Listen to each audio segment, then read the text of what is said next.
Hello, Lulu. Hello, can you hear Hello. me? Yes, we can. How are you? Hi, great, thanks. How are you? Great, thank you. Thank you for joining us on. I know this was a bit of a short notice to get up and running with No? the live interview. Yeah, it's a pleasure. It's a first for me, so I'm just curious to see how it works. Great. Well, this will be shared amongst all our social media here and after, and across Start Smarter blog and magazine. So it'll be kind of a great experience, and I'm sure for everyone who kind of views this after and herein within, they'll thoroughly enjoy it as well. Great. Okay. I'll just kind of structure this in a kind of about you, about Clothes Doctor, any advice that you feel our readers may have also, and also kind of delve into your kind of investor presentation, and also a few kind of finer things about Clothes Doctor, just to kind of understand should someone want to invest, because we also know you're currently live on Crowdcube and raising some money. So trying to entice them essentially. Great. Great. So firstly, this is there are a couple of questions that we ask all our founders, purely because it's very key to starting a business. We found that a lot of CEOs and founders, what separates them from everyone else is their motivation and what inspired them. So we'll start off by asking, what gets you out of the bed in the morning?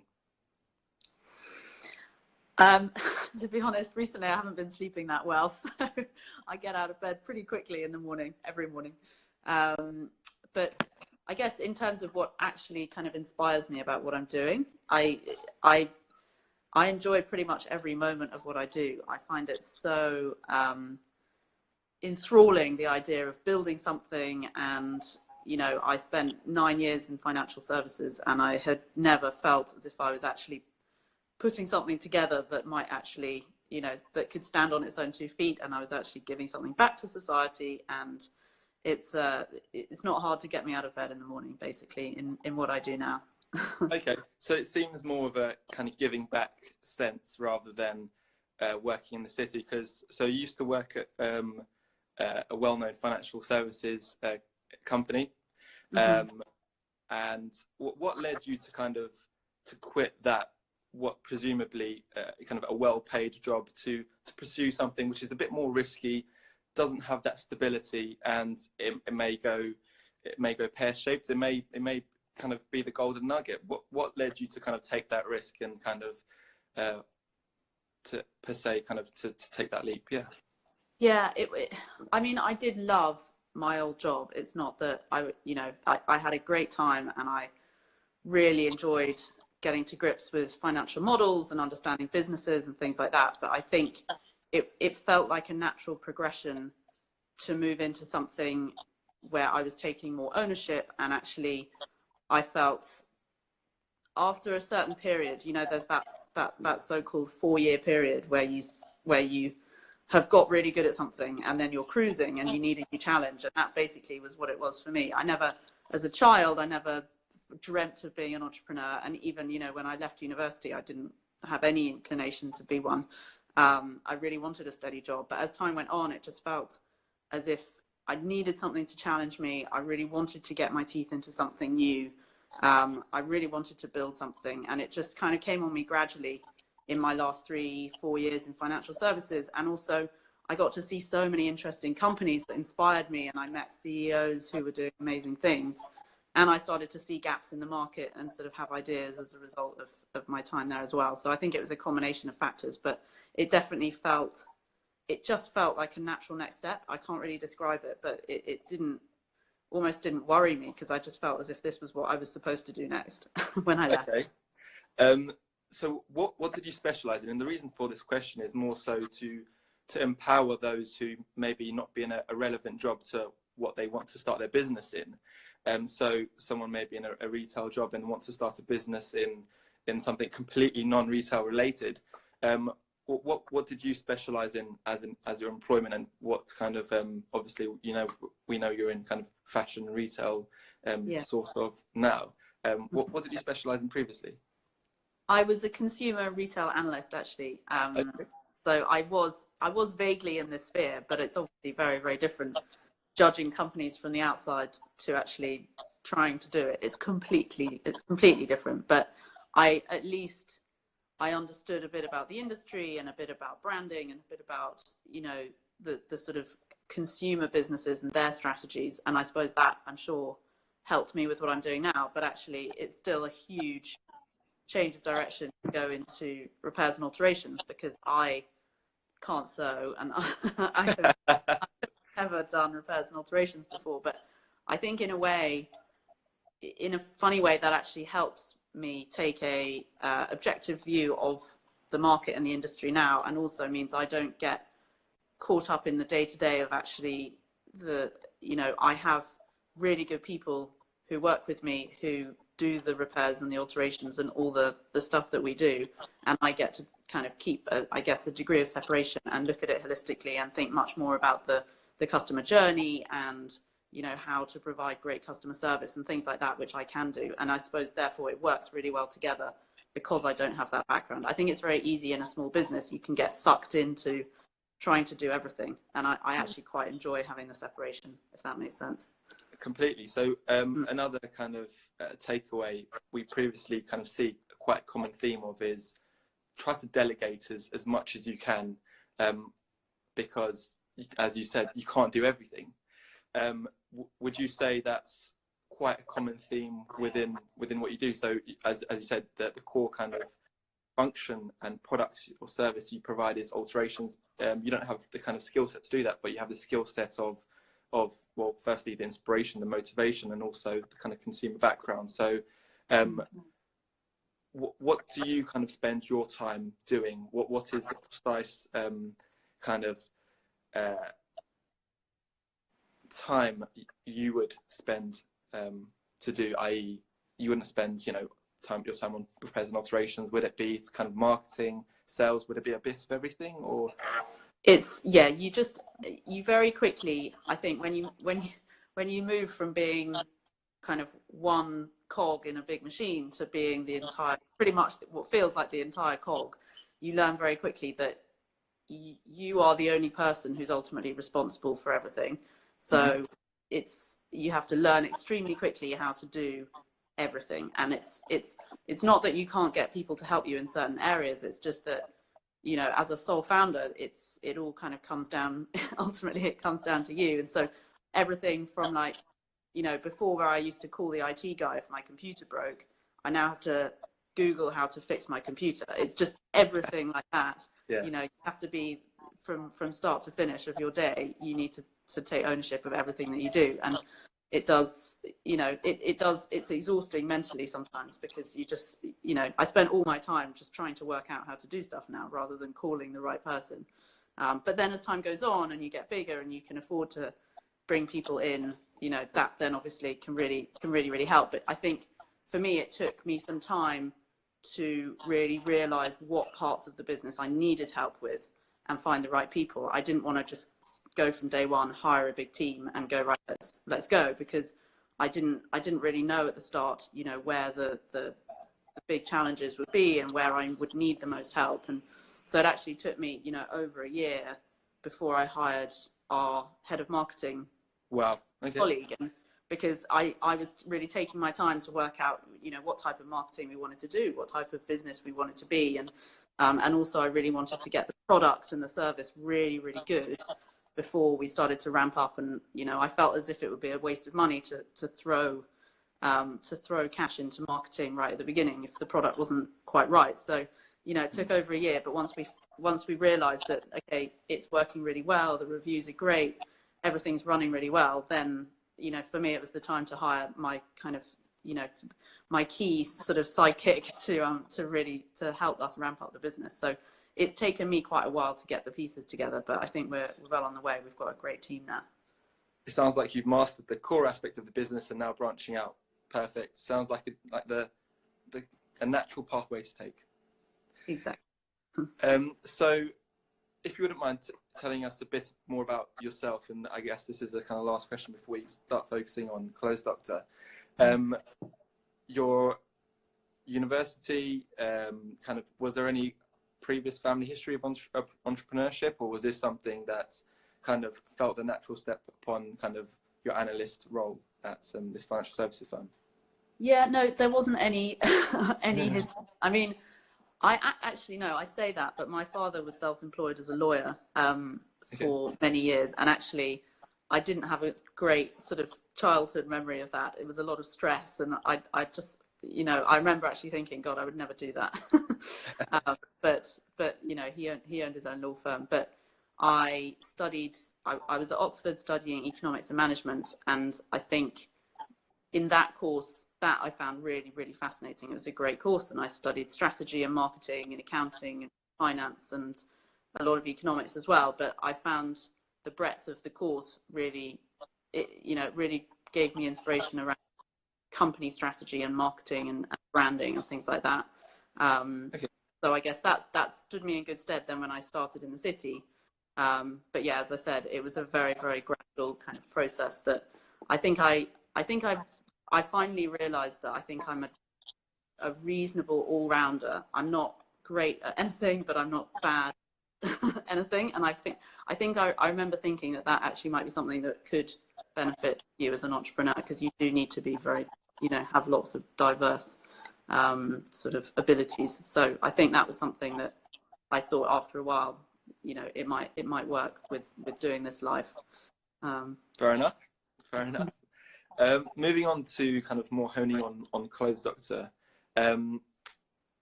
What is the USP of Clothes Doctor? Are there any other similar firms out there that provide a similar service? Obviously, you have your kind of dry cleaners you could go to, and I don't know, let's say if I wanted to provide my jeans to my dry cleaners to fix the zip on, I can kind of walk outside my door, maybe 5-10 minutes up my road, provide it to him. 2 days later or 48 hours later, I'll go back and pick it up. So how does that journey differ for the consumer to Clothes Doctor? And what would you say, what sets Clothes Doctor apart from your dry cleaners, essentially? Yeah, so I think it's a few things, but I think firstly, you know, there's obviously, if you think about the process by which you make a decision that something's broken and you need to fix it, it's a chore. It's not something that anyone really wants to do. Yes. And it's quite a painful process. And for me personally, I never actually shop outside my computer. Like, I will always, everything that I buy is online. I'm not the type of person who goes off, you know, down the high street on a Saturday afternoon. But even if you are, you still have the challenges. If you're making that decision to go to a dry cleaner, you have to worry about opening hours. You have to worry about, well, do you have one close to you, first of all? Are they open when you want to go there? Is the tailor actually in the store at the time that you go there, which usually or often they're not? Can you trust that the quality is going to be good enough? Do the people doing the work really care? You know, do they have anything that, do you have any comeback if you're not happy with the work and how it's been done? Can they do the work? That's another thing that comes up a lot. You know, which we can go into in a minute, but we have an enormous range of machinery and fabrics and cottons and things which basically mean we can do pretty much everything. We can do leather repairs and all this sort of stuff, and that's actually very limited in your local dry cleaner as well. And you know, for me, as someone who loves shopping online and predominantly shops online, I like to make a decision on a Sunday evening that I need to get something done and just do it then and there. I don't like to have to keep it in my mind that I should probably go the following week at some point with my bag of clothes down to my dry cleaner, which, by the way, I don't have one anywhere near me where I live in East London. So it's a totally different proposition in that it's semi-instantaneous gratification in a sense, I suppose, because you can do it just when you think of it. You can get it done, you can book it. Now, you know, and then if you're in London, you can book a collection and someone comes to your door and it's all taken care of the following morning. But in addition, you know, the things that our customers love having is they love the reviews that they can have a look at online. They love that, you know, we offer a guarantee on all the work that we do. They love our customer service and how we keep them in touch the whole way through. So once their item reaches us in the workshop, we get in touch with them. We might tell them, okay, we're going to find a different kind of zip for you. Would you like a red zip or a clear zip? Oh, or a wow. And they get to choose what they have and to replace it. You know, we'll take a look at the clothes, and you know, it's all done by hand. So we'll take a look at the clothes and we'll say, actually, you know, this coat might benefit from a anti-moth treatment or a, a darn here as well. Or we found that your pockets need replacing. Would you like us to do that as well? So it's a very sort of personal service where people feel they're kept up to date all the time, and they don't need to do anything to do that. They can just respond on email with their decisions. We take payment at the end of the process. So it's basically very, very simple, very convenient, and the quality is great, and we have the reviews, you know, to prove it. Well, to me, it sounds like Clothes Doctor sets itself apart through its, I'd say, above and beyond customer service. I wouldn't expect, I don't receive that customer service wherever I shop, whatever service I get. I wouldn't receive a call when, I don't know, I've returned something or I've purchased something and it's on the way, unless you're buying a very expensive car. That's the only time I can think of that you'd receive that sort of service whilst it's been made in the manufacturing process. So it sounds like customer service it's at its kind of best with at Clothes Doctor. Now, how would the process work, for example? I guess that maybe it would be part of the kind of phone call when the item reaches yourselves. But let's say, I don't know, fancy dress party, and I decided to wear a dress. I don't know why I gave that example, but let's say someone wanted to wear a dress and it was too long. They wanted it tailored up slightly, but then when the kind of item gets returned back, realized it's still too long, or it's gone a bit too short. Now, what would be because the reason why I ask this question is because I can think of a lot of scenarios whereby you want something tailored, but when you go into the tailor themselves, they'll fit it on you there and then, take the measurements, roll it up, pin it up. Oh, does that look good? And they'll kind of give their expert opinion whilst you're there as well on a one-to-one basis. So how would you kind of bridge that gap at Clothes Doctor? If there's something that's very what I would describe as hands-on, so if it's somebody, it's like we've had people send us wedding dresses and things like that, and you know, they need to be very carefully tailored. They need, you know, things changing around the neckline, taken in or taken out, and things like that. For those types of services, we'll usually do a FaceTime call to begin with our head seamstress. So she will actually see the dress on, she'll advise on it, she'll say, okay, right, so it looks as if it needs about an inch on either side. Okay, perfect. And then I think it probably needs 2 inches taken up, and then we can, you know, adjust the neckline so that, you know, you can have it more of a cowl shape or whatever it is. And that works really, really well. And it's so easy because it's a 5-minute or a 10-minute call whilst the customer's at home, kind of standing in their, you know, basically in their wardrobe, in their bedroom. And it's just so easy to just get that done. And then the courier can come and collect it from you the next day. Wow. That's how we deal with the kind of really hands-on alterations. But for the majority of items, like the things that you described, we just ask the customer either to pin it, just safety pin it with one pin where they want it, and that, you know, we actually have never had a problem with that. Or sometimes we say, put something else in that is exactly how you would like this to be, and we can copy that. So if it's a, you know, another pair of jeans, or, you know, it's a shirt that they want taken in and they can provide another one, we can do the exact measurement off the other one. So it works really well. Wow. So just to clarify, is this a FaceTime call with the customer, from the seamstress and a customer, or is this?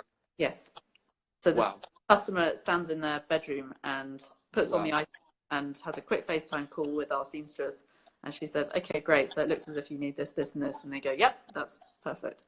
Fantastic. Well, as I say, I think definitely that you guys differentiate yourselves with this customer service aspect of things, because essentially you've got that one-to-one interaction as if you were in the kind of tailor as such. So it definitely eliminates that gap. So which is great.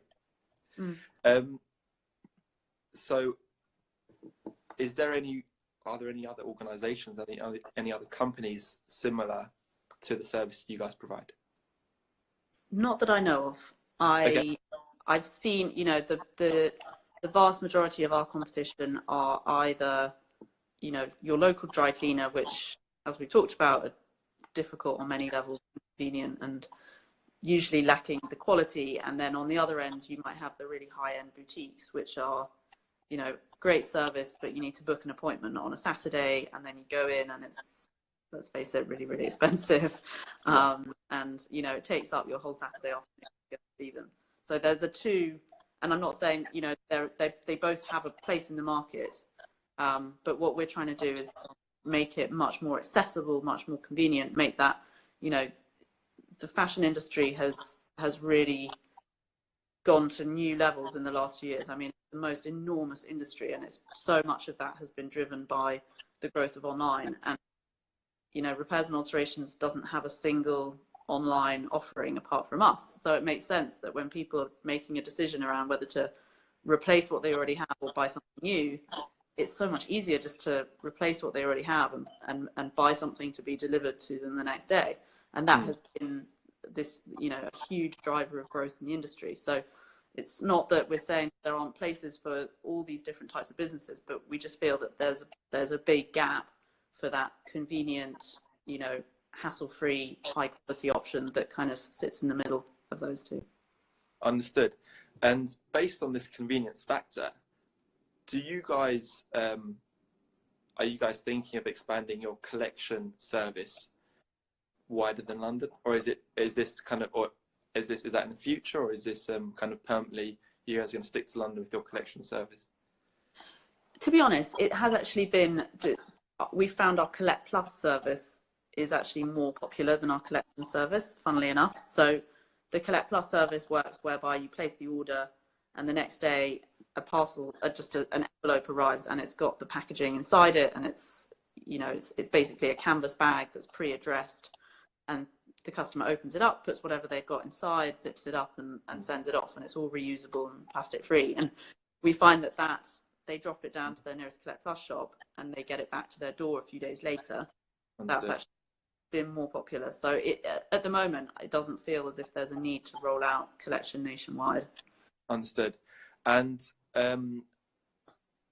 based on that, do you guys have this, or with the Collect Plus service, I don't know how it works, is there an insurance factor to this? Let's say I wanted to send over and I paid quite a bit of money, I don't know, bought something from Net-a-Porter, it's worth £1,000, and I'm scared that it's going to get lost in the post.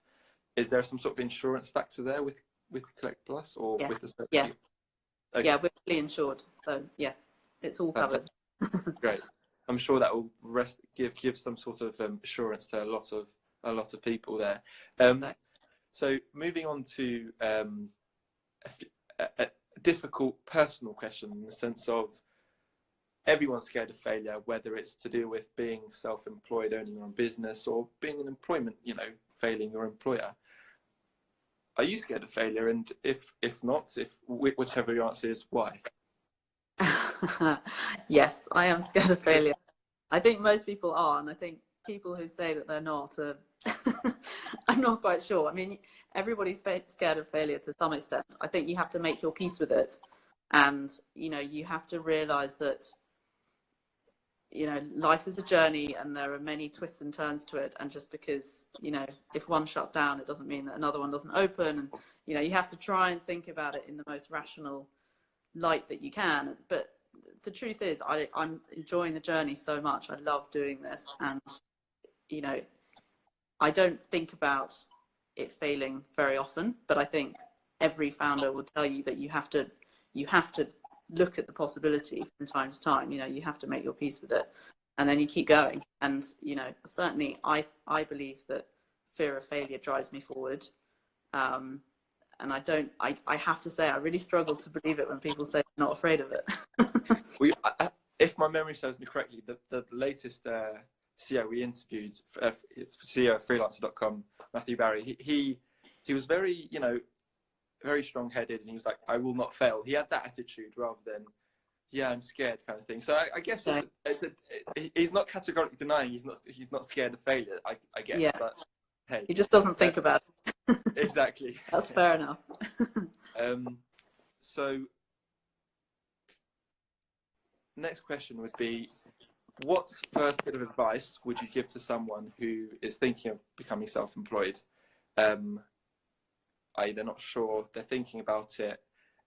I know you kind of said that being self-employed wasn't your kind of your one dream, but is someone wants to take this leap of faith? What wise words would you give them? Can you hear me okay? My Yes. sound has just gone quiet. Oh, okay. Can you hear me now? I just about heard the question. So in terms of what my advice would be. Yes, for someone who wants to take the leap to start their own business. I think that I was talking to a friend about this the other day, actually, who runs her own business and has been incredibly successful and has been doing it for 6 or 7 years. And wow. She has a fantastic business. And what we were talking about was the idea of resilience. And, you know, I don't think when you're employed by another company, you have to be resilient in your job. I mean, everybody has to be to some extent, but I think that you have time to step back and take a break and, you know, take your holiday. And, you know, even if it's a very, very intense job, I think that what I didn't quite appreciate was that need to be unbelievably thick-skinned and resilient, and not mind it when people reject you, and not mind it when people don't like your business idea, because there are loads of others who do. And you just have to be one of those people, I think, who can focus on the positives and let the negatives just pass them by. And, you know, when it feels as if it's just too much, you just have to keep going. And it's the, you know, the really successful entrepreneurs are the people who just keep going. And that's something that it's something that you learn. It's something that I have been learning every day since I've been doing this. And I actually didn't realize that I didn't think I was like that in the past. I think I was the type of person who was very quick to jump on the negative. You know, if I got criticized in a review or something at work, I'd always obsess over it. But you just can't do that. You just have to go, okay, well, that's their opinion, and you just have to move on. And I think when businesses fail, it's because somebody decides that they don't want to keep going anymore. And I know that sounds very simplistic, but that is the difference between a successful business and an unsuccessful one. No, which is really, really hard. Yeah, fair enough. Fair observations there. I think resilience is paramount, because what we find is you have this idea, but you don't know whether to continue with it. You don't know if you've kind of, this analogy of two men mining away at treasure, and one's almost there but it's given up, and the other one's just gone that extra 5 more minutes of mining away and to find that treasure. And I guess starting a business is essentially that, as well as enjoying the journey whilst you're mining. Exactly. So last question before we delve into the kind of nitty-gritty. One of our biggest themes in our space right now is having an online presence. So we have is the voice still a bit? Yeah, it's gone really, really quiet. Sorry. Okay, no, that's fine. Let me speak a bit louder so you can hear. Is that okay? Yeah, I don't know what's happened. It's okay. It's okay. Let's keep going. Okay. So what would you say is how crucial is it to have a well-designed website? So obviously everything, the whole process of the customer journey is done through the website. The customer purchases the kind of service they wish, obviously pays at the end. How crucial is it to have a well-designed website is the question, and how did you go about doing so? What was the kind of challenge you guys faced with designing that website? Yeah, I mean, it's obviously it's basically your biggest asset, right? Your website. And there are lots of businesses, I think, who probably in a sense were a lot more fortunate than us in that they could take a pre-existing designed e-commerce website and adapt it for their needs. For us, we had to design it from scratch to make it feel very user-friendly, but also deal with this additional challenge of, you know, when somebody's placing an order with us, they're placing an order for a service, but that service is attached to an item of clothing because they want it done on that item of clothing. So there's this funny flow in our site that took a lot of working out and a lot of time and energy spent to really make it, to try to make it feel easy to use and uncomplicated, and also feel familiar. That's quite an important thing, as I understand it, in UX, is to make it feel as if somebody's gone through this process before and it's very intuitive. And I mean, I think it's absolutely crucial. I think we're definitely not there yet. Our website is, it's our second iteration, and I see things on it all day, every day that I'd like to change. But you learn very quickly also that there's prioritization, and, you know, you cannot make it absolutely perfect the first time round. Again, it's a journey. You have to continue to make small improvements and try things out and see, you know, how the user responds. And I think it makes sense almost to take your time over it. But it is, you know, if you can get your conversion rates from 2% to 6% because you've got this incredibly designed website, then, you know, that's a real game changer. That can make all the difference, making your marketing work more efficiently. You know, it can make a huge difference. So it is very important, but it sort of falls into the basket of other things that you're constantly working on. So for us, you know, we are where we are, and I think you've just got to be very careful that the changes that you're making are the ones that you truly believe will have the biggest impact on your conversion rate as you go along. Understood. Does that answer your question? It does, very much so. Now, moving on to kind of your sales strategy and your marketing, we understand you have a retail partnership with the likes of, well, massive brand, John Lewis and Karen Millen, French Connection. How does that partnership work? So if I was to go and purchase an item of clothing in John Lewis, how does that work? Yeah, so it's in select stores. So at the moment it's London stores only, and it's in the West London, around the Westfield Centre and those places. And what happens is, if a customer goes into the massive John Lewis in the Westfield Centre, they will see Clothes Doctor signs around the place when they're choosing their clothes. If they go into the fitting rooms, there's a Clothes Doctor sort of little hanger in every fitting room. Wow. And it just reminds people that if something doesn't fit perfectly, that they can use this service to get it tailored to exactly how they want it. And if they decide to do that, then they can ask the stylist team or some of the sales assistants who know how to do this, and they will help them basically by pinning the item into place and helping them fill out a really simple form, which then we collect from the store, because we collect from them every Monday and Thursday. So it's a very simple process for the customer. They can add it on as they're checking out with their purchases, and they just literally, you know, it just goes into a separate pile, and they take the other items out of the store and they leave whichever ones they want to get altered for us to collect. And then we take it away to our workshop. We do the adjustment after contacting them and checking the details, and then we either send it back to their home or we deliver it back to store.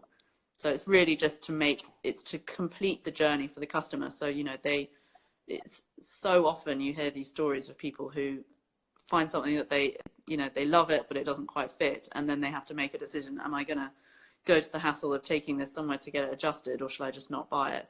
And so that's what we're helping John Lewis with. And it seems to be working really effectively, and their conversion rate, you know, it definitely helps them close their sales. So it's great. I was going to say, it sounds like you're helping two kind of groups of people here, the people that work at John Lewis, so the partners, I know they have partners rather than the shareholders. Exactly. And also the person who's thinking about, should I not purchase this because it's not quite the right fit. And if it isn't, you just turn your head up, look at the sign, Clothes Doctor, they can alter it for me.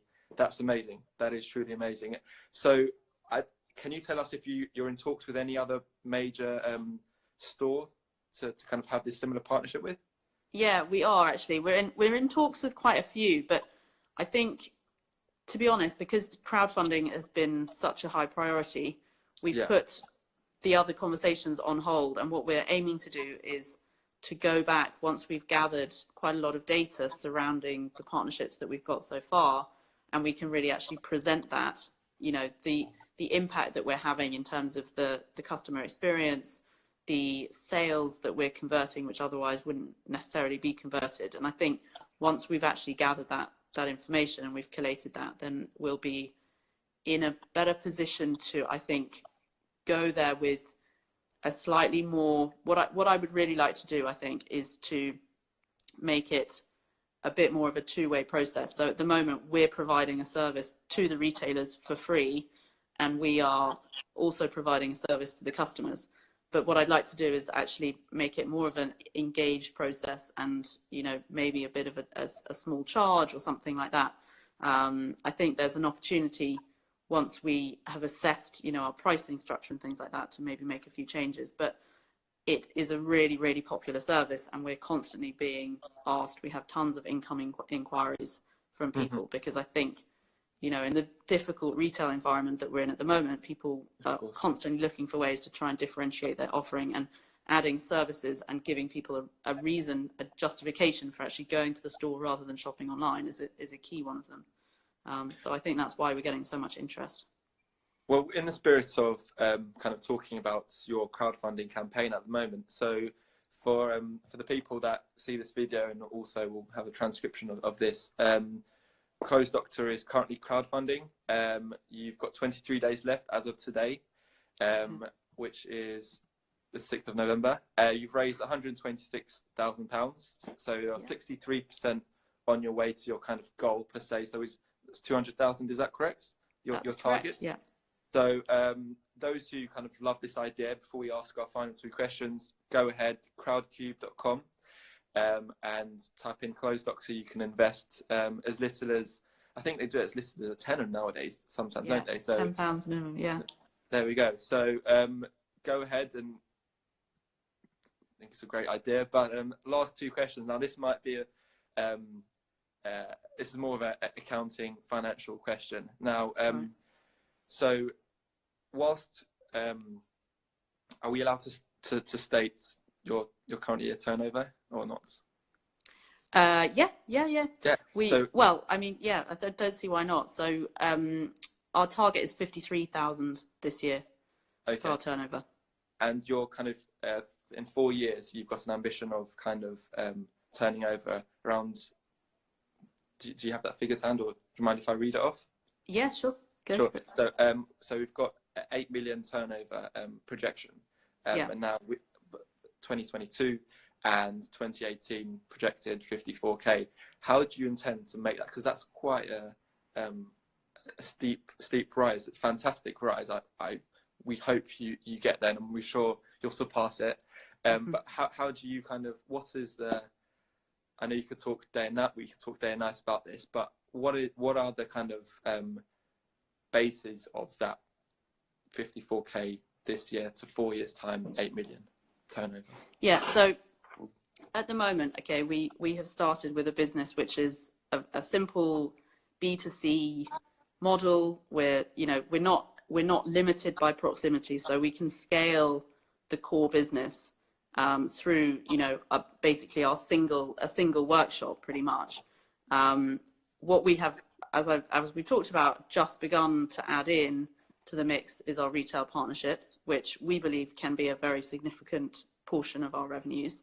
As I said, we are in already, we're only in about four or five stores, and we're getting regular orders from them. We have the opportunity to roll out nationally with them, and a number of others as well. And even we've had conversations about rolling out internationally with certain international brands as well. So that's sort of on the, I guess, what we would describe as the internally fulfilled side of the business. In addition, we believe that there's an opportunity to add partner tailors and seamstresses who have been very well vetted and trained by us, add them into their network, into our network, to work on a freelance basis around the UK to provide a really, really convenient, quick alteration service, particularly for things like bridal wear, bridal parties, things like that, where at the moment there isn't necessarily a sort of a really high quality service offered. Ultimately, you know, this industry is around 650 million in size, and so, you know, 8 million of that is actually still a really tiny proportion of the market. So it doesn't feel like an overly ambitious target. Now, obviously, you know, we are growing very, very quickly today. You know, if you look at where we were 12 months ago, we're growing between 300 and 500%, which is great. But in order to really start to scale that, we need the investment, and we need to be able to ramp up our digital marketing spend, really drive the sales through our workshop, and then as we go, add on those additional services through our partners as well. So I would say it's a sort of three-pronged approach is how we intend to hit that target. Fantastic. Well, as we said, we're hopeful you'll surpass that, and thank you very much for this interview. Do you have any last words that you'd like to add before we call it a day? Just that I guess one of the things with fundraising is it's a tricky thing, because, you know, as a CEO, you really want to spend all your time on doing your day job and, you know, running the core business. And we're at such an exciting time, and things are really, really starting to take off. And I can't tell you, you know, the reaction that we've had. Even actually, I'm sure that the launch of our fundraising on Crowdcube has probably had something to do with it. But, you know, it really, really feels as if everything's ticking. Things in the workshop are going great. You know, the sales are growing very rapidly. So it's just it feels like a really exciting time. And obviously it coincides with this campaign, which we're really excited about as well. And I think we're well on the way to, can you hear me? Yep, yeah. Oh, brilliant. So yeah, so I think now it's just a question of time, and obviously following up with all our leads, and, you know, we feel that the crowd is on our side, and we're really excited about what's happening this year and next year and for the future. Well, we wish you the best of luck. Please do keep in contact. We'll be including the link to your Crowdcube fundraiser, and we'll hopefully in 4 years' time we'll hear maybe in a few years hear an IPO or something like that. Let's hope. Yeah. Thank you very much for your time, Lulu O'Connor from closedoctor.com. Thank you, and we'll hear from you soon, hopefully. Thanks so much for having me. Thank you. Take care. Take care. Bye. Bye. Bye.